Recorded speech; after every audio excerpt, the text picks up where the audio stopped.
ओम नमः शिवाय। आप सभी का हमारे चैनल में स्वागत है। महादेव कहते हैं, मनुष्य की सबसे बड़ी दुर्बलता क्या होती है? प्रेम, अहंकार नहीं।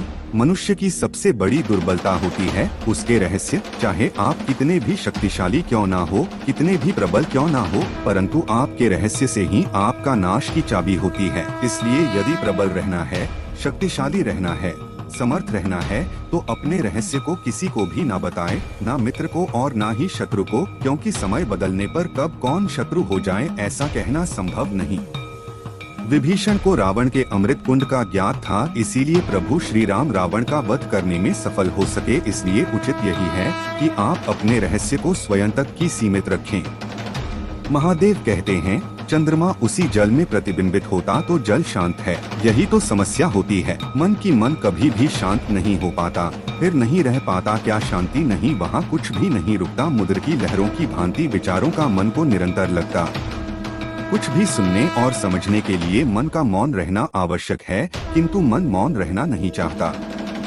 वो तो निरंतर कुछ न कुछ कहता रहता, चलता रहता है। मधुपाल और यही आक्रमण है, जिसके कारण व्यक्ति कभी भी शब्दों के परे नहीं जा पाता।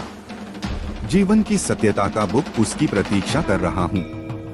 महादेव कहते हैं, प्रेम सदैव माफी मांगना पसंद करता है और अहंकार सदैव माफी सुनना पसंद करता है। विषयों के बारे में सोचते रहने से मनुष्य को उनसे आसक्ति हो जाती है। इससे उनमें कामना यानी इच्छा पैदा होती है और कामनाओं में वैसे क्रोध की उत्पत्ति होती है। सदैव संदेह करने वाले व्यक्ति के लिए प्रसन्नता ना इस लोक में है ना ही कहीं और। गर्म वह फसल है जिसे इंसान को हर हाल में काटना ही पड़ता है। इसलिए हमेशा अच्छे बीज बोए ताकि फसल अच्छी हो।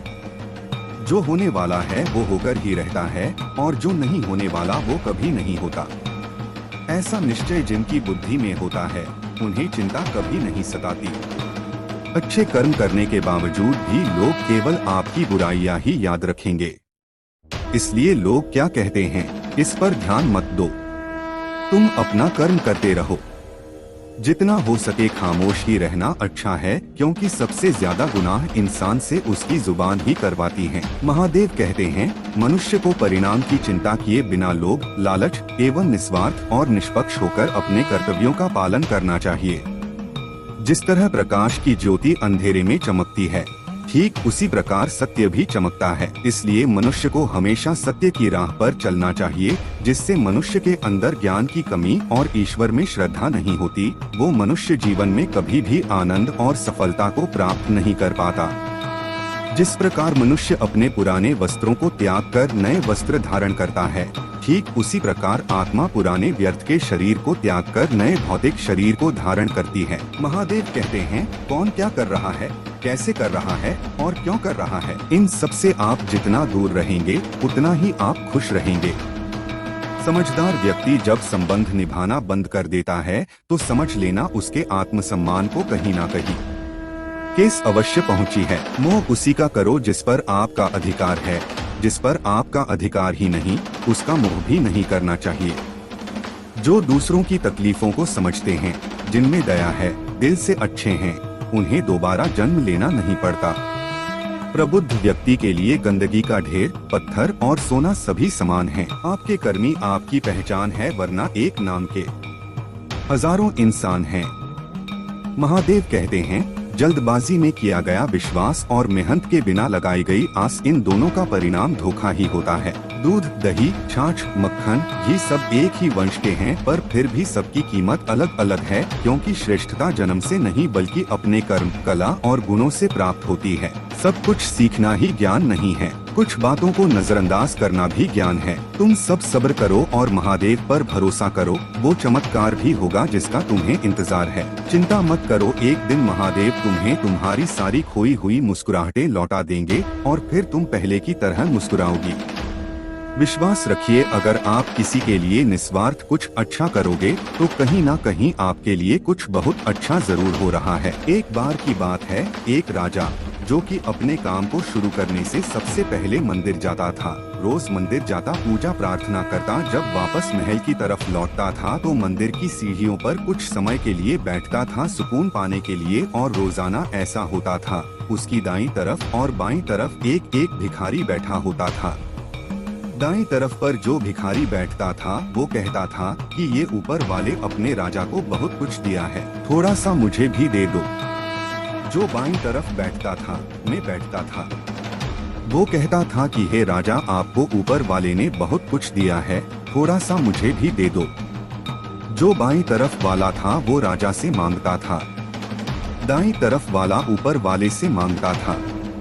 रोजाना ये बात दोहराई जा रही थी। राजा बहुत दिनों तक नजरअंदाज किया, फिर उसे लगा कि कुछ तो करना चाहिए। महल पहुंचकर उसने अपने मंत्री को बुलाया और पूछा कि क्या करें। मंत्री ने कहा, राजा, वो जो दाईं तरफ वाला है वो तो ऊपर वाले से मांग रहा है, वो तो मिल जाएगा। क्यों परेशान हो रहे हैं? बाईं तरफ वाला आपसे मांग रहा है, आपको उसकी मदद करनी चाहिए। राजा ने कहा, ठीक है, तो एक काम करो, एक बड़े बर्तन में बढ़िया सी स्वादिष्ट खीर बनवाओ और वो खीर के वो बर्तन ले जा करके उस भिखारी को दे दो जो बाईं तरफ बैठता है। और एक काम करना, उस खीर के कटोरे में थोड़े सोने के सिक्के डाल देना, उसकी जिंदगी अच्छी हो जाएगी। मंत्री ने कहा, ठीक है, काम हो जाएगा। पूर्णिमा का दिन था। शाम में ही वो खीर का बर्तन ले करके पहुँच गया मंदिर। बाईं तरफ भिखारी को ले जा करके दे दिया और कहा, राजा साहब, मैं आपके लिए भिजवाया है, आज पूर्णिमा पर आपकी मदद की। वो जो बाईं तरफ वाला भिखारी था खुश हो गया और सामने जो दाईं तरफ वाला भिखारी था उसको चिढ़ाने लगा। बोले, देख, तू कहता है ऊपर वाला मदद करेगा, देख मैंने राजा से मांगा और राजा ने मुझे दिया। बड़ा बर्तन था, वो खीर पिया, पेट भर गया।